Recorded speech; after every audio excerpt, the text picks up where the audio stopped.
Hello, my name is Mark and welcome to I Am Organic Gardening, located in Zone 7 in the state of New Jersey. And today I got some great news for you once again. Today I want to explain to you why you need to cover crop. It is, you love gardening, you're going to love cover cropping, because cover cropping is just in a form of extending your garden to grow soil health. And why do you need soil health? And now is a perfect example. I can show you a trial that I did for 5 years growing tomatoes in the same spot using cover crops. So this video is about the benefits of cover crops and what they do. I will go into other videos in the future of what cover crop I use in that area. I'll tell you what I did, but I will show you how I did it and how I terminated. Today I want to show you this just amazing result of cover crops and with tomato plants, and incite you to go out and try this yourself. Try it on a small scale, because that small scale is going to give you the confidence to go further and expand it throughout your garden. Cover cropping is the ultimate, did I say ultimate? Ultimate way to get out there and improve your soil health for your sand, silt, and clay. So enjoy, and I'm going to show you this example of the tomatoes behind me. And way in the background, you can see I have a couple acres of blooming sunflowers, and they're just doing gorgeous. And that's also a cover crop, and I will explain that in future videos. So enjoy. And that's my beautiful field of sunflowers way in the background, starting to come into bloom, and we're going to be cutting them shortly. And I can do a better close-up, and later on in the video towards the end I'll walk out there and get you a better picture. But that's a couple acres of good sunflowers. Here we have a beautiful hedgerow, and I decided to plant this because I knew it was going to be very windy this year, and I didn't want all my products to get hit by the wind too much in my garden, which is on your right hand side. But you can see here that I have this perfect hedgerow of sunflowers. The ones in the background actually grow about 7 feet tall, and they did a marvelous job blocking the wind.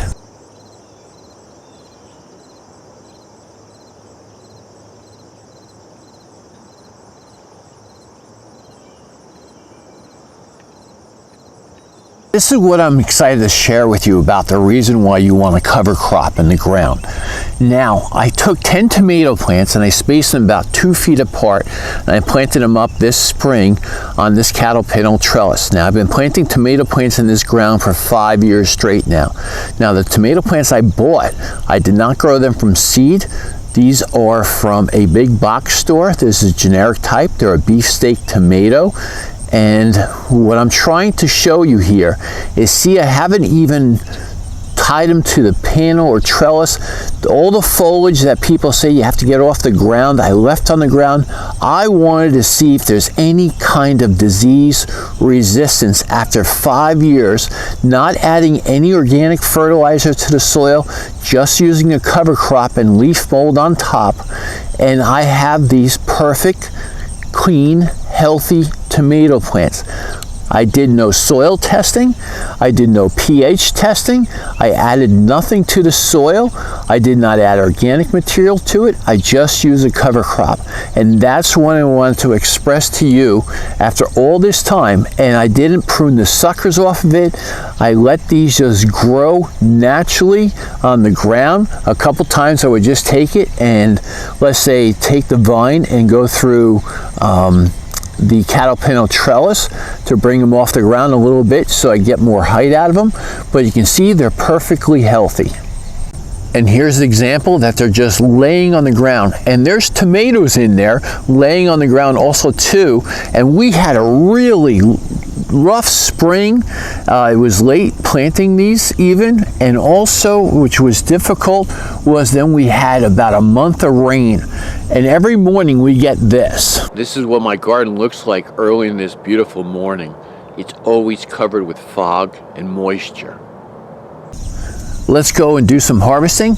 I want to show you a couple things, and there's a couple of big tomatoes in there. I don't know how big they are, but I want to share that with you also. Let's do some harvesting. Got my clippers here. This is going to be an easy one. Oh, nice. There we go. Beautiful. Here we have another cluster of nice tomatoes. And let's see if I can get in here to cut this. I don't want to pull on it too much. There we go. Nice. Look at that. Beautiful. It does have a little bit of a crack on top, but just gorgeous. Now that's a tomato. Nice. Now after I cut that one away, I revealed this one. This is massive. Oh, all that beautiful rainfall we got. Here we go. Oh, I'm gonna have to sacrifice some of these smaller ones. Look at the size of this baby. Oh, this is nice. Look at that. There we go. Now that's a tomato. That's got to be 1.5 pounds. This is enormous. I got to weigh this up. Okay, let's weigh this up. We'll turn on our scale here. And this is going to be in pounds and ounces. We can see. Now, what do we got here? And it looks like 1 pound, 10 ounces. Yes. Let's take a slice into this now and see what it looks like on the inside. We'll cut it nice and diagonal here. Oh, it's cutting very nicely. Now that's a tomato. Look at that. That is beautiful. That's a lot of juice and a lot of, let's say, strong inside. Just gorgeous. Slice. Oh, this is going right on my sandwich today in about another 10 minutes. Beautiful. Oh, that's a beautiful slice of tomato there. Beautiful. Nice. Oh, yum. You can just smell the amount of the aroma coming from it. Just excellent. I also like to show you this one. I'm going to leave it. I should pick it. I think I'm going to leave it on the vine for another day or so. These vines are laying on the ground right here. Let me see if I can move some stuff out of the way. Just gorgeous. Look at the size of those couple down there. There's a couple you can see. This one is attracting to your eyes because you can see a couple, but let me get a close-up of the other ones on the ground. Now again, you can see this one, but there's underneath here, there's another beauty like the one I just cut. You can see here's another one that's laying on the ground, and there's another one over here. So I got 3 in this cluster, and there's one. Oh, can't see it yet. Let's go digging. There we go. Those are the other ones. Now this is completely laying on the soil, nice and healthy and beautiful. In front of that cluster here, we have even more. You can see another cluster of at least 2. Here's 1, here's 2, and how beautiful they are laying on the ground. Now, I don't wish people had their tomatoes laying on the ground, but if it does happen, don't panic. They're going to be just fine. You know what? I am going to pick this one. I'll let it ripen up on the inside. It's getting to the point where it can ripen on its own inside the house. Now that's a nice little harvest. These are gorgeous. That will give me some BLTs, bacon, lettuce, and tomato sandwiches for probably the next week or so. Just beautiful. And we still have more to go. You can see the size of these tomatoes hanging out. Just beautiful. This is off of just 2 plants. I was going to say 1 plant, but there's 2 plants there. I planted them about 2 feet apart. Just gorgeous. So now I want to give you an example of how cover crops work in your garden by using this bucket. Now we have our nice beautiful soil, our sand, silt, and clay.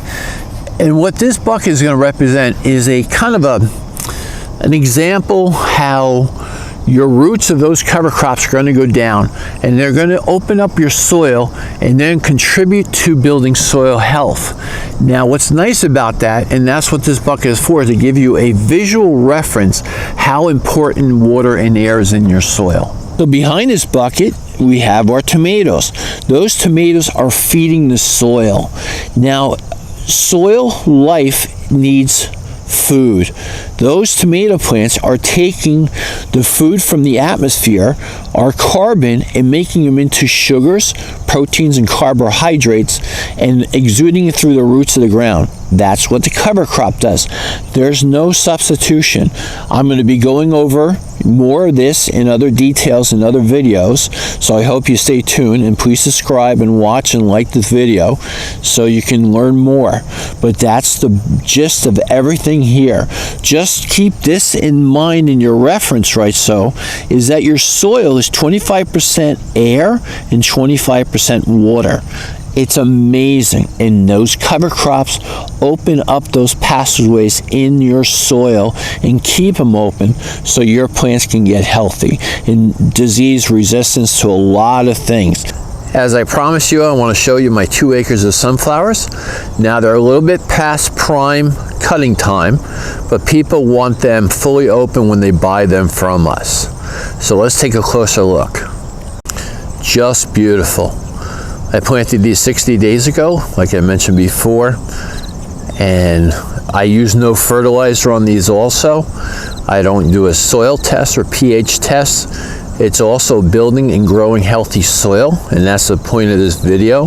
The roots in this sunflowers open up the soil. I have hard clay soil, and they just break up that compact soil and provide this luscious greenery. So I'm building my soil and also making a profit on selling these sunflowers to the public at the New Jersey shore, and they'll just love them.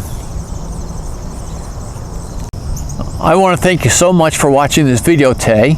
If you can, please subscribe, because I'm going to be going over how I planted up these cover crops to help my tomato plants.